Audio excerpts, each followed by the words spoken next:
n'abarimu bose rero ntagomba nkene umuntu usakuza ubanza wumve genda gake mbese we gusakuza abandi nicyo gisubizo genda gake tw'ikibazo ufite nese twabirana iki cyo mu kibazo waje gutsinda nk'abandi ariko nta kibazo umvase banza wumve nyine nese waje gukora iki imibare nakubwiye ko nkwiye kumva umubyeyi ntaza nkabisinyira ko ntazongera gukora imibare.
Aujourd'hui aussi, c'est un autre jour. Daïla. Le monde part en couille. Non. J'ai du mal à imaginer ce genre de ces trucs-là.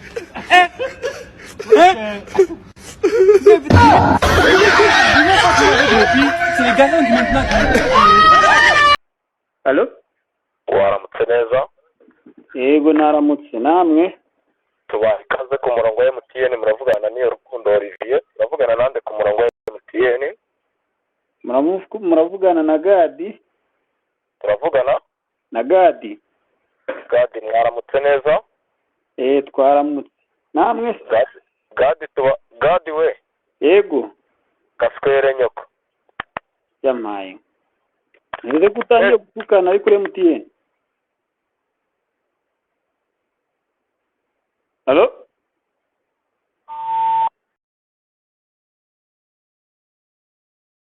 The auntie coming through. What are you doing? Whoosh. What's going on, yeah?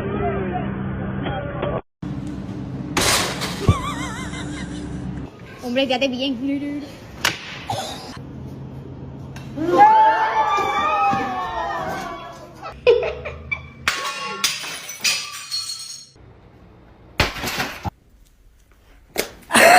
Berlin. Oh, yeah.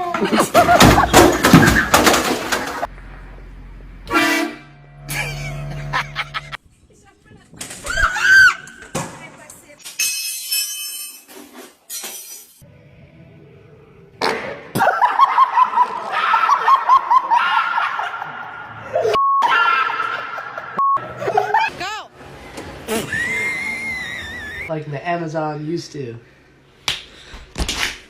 What do you mean, son?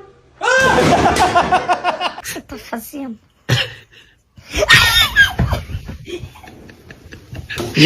I'm like, stop.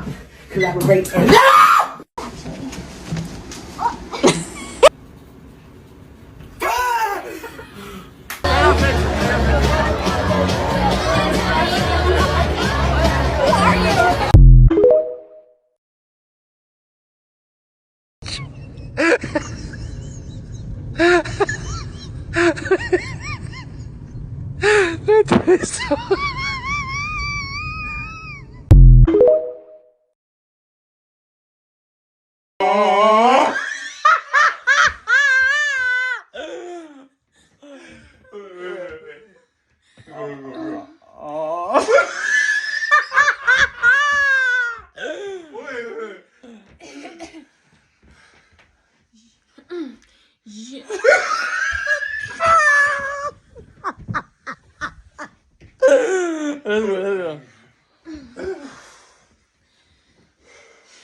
Yo, serious, bro.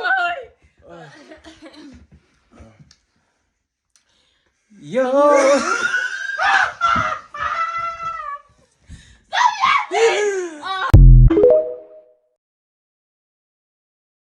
Ngitangazo jye n'abakobwa muri iyi minsi mekoro. Niba Noheli na Bunani birangiye nta kamesaje kabikwifuriza ubonye, ukaba nta na kado ivuye ku mukunzi wawe wabonye, nyuma yabyo ukaba nta na mesaje wabonye ikubwira uburyo ugomba kwihangana kuko nabyo ntabyo wabonye, Jean Baptiste we nturacikanwa wakwijoyiningira igisirikare.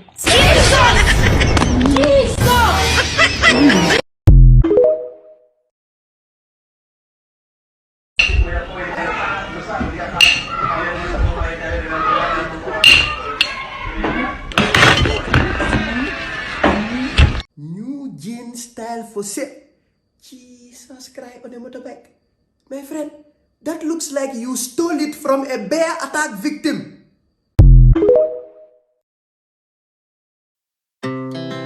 Our hearts beat to the city streets. We began to feel the fire.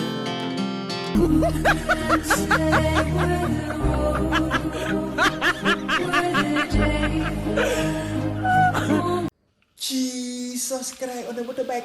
I cannot tell whether that is a gigantic rat or guinea pig or Tekashi 69 or Ghana, but I can tell it looks like it was laughing right before it became somebody's food.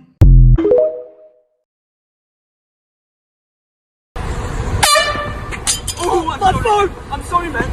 What the fuck? Are you kidding me?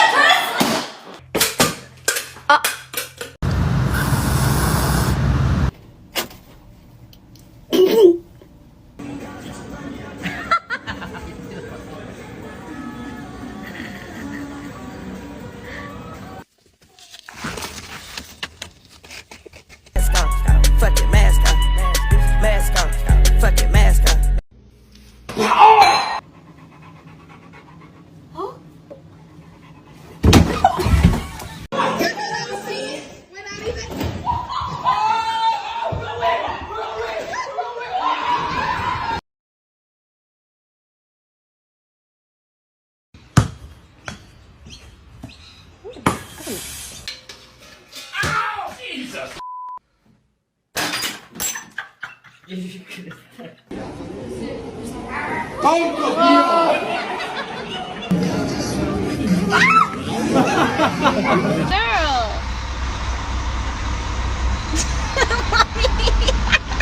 I promise you famous. Alright, grab it. Okay, go quick, quick, quick.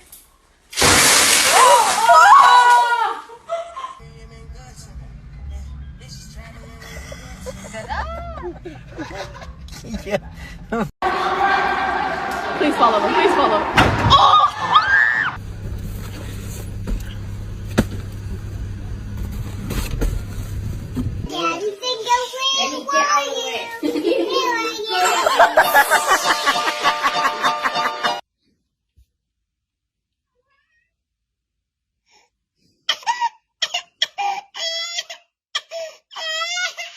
Danger!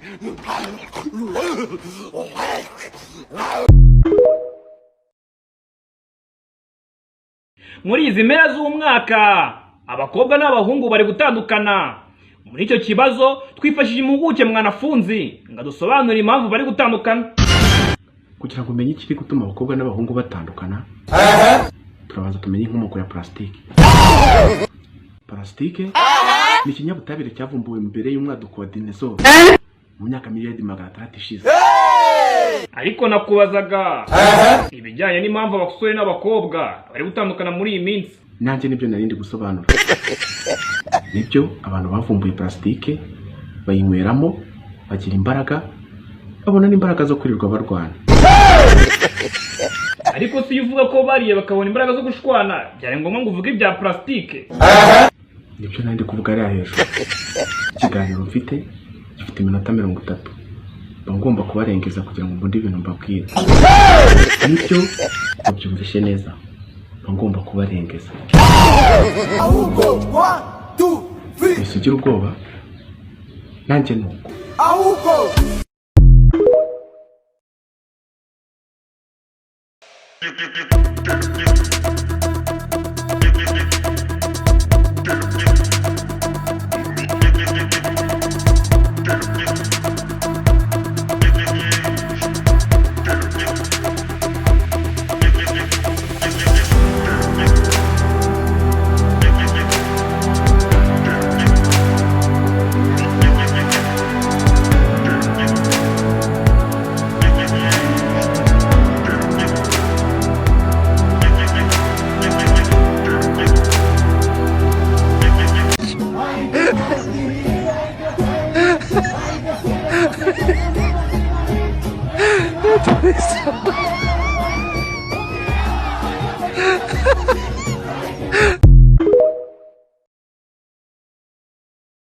nyuma y'imyanzuro y'inama y'abasore abakobwa bapfuye kwita mu gutwi nabo bati sitwara ipfana bateguye inama y'igitaraganya ku nsanganyamatsiko igira iti umwaka uko washira uko ariko kose ugomba kudusiga turi abamiliyoneri.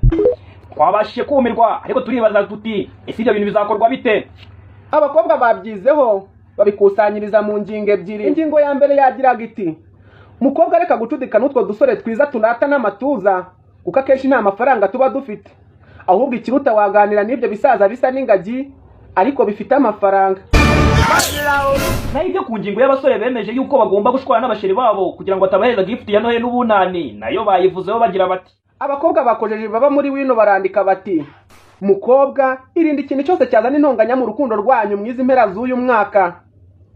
Bibaye ngombwa yuko icyo kintu kinaboneka uzemera umugabo nashaka gukubita inyundo, ariko making sure yuko umwaka nurangira gifuti za Noheli na bunani uzazikurikirana mu mahoro asesuye.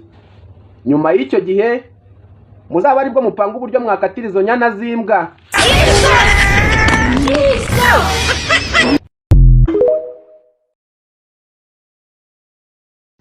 Everyone must try this cacio e pepe.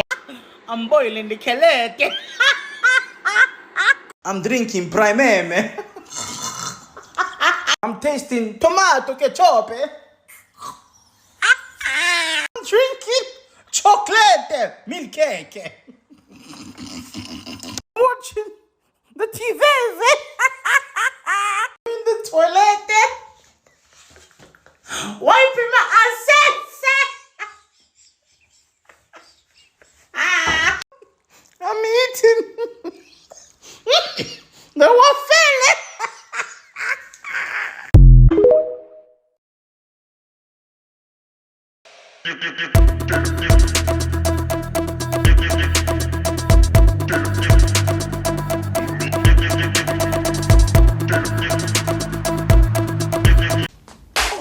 What kind of man stays out till 2:30 in the morning and comes back looking like a bruised turd? Mine. Don't you talk back. Don't talk back to your mother. What'd I do? You got that slap cause you with him. And I know you part of whatever badness he's into. Mama, enough. You got some explaining to do in the morning, Mr. Gentleman. Now you think on that. Oof. But you keep on smacking me, Mama.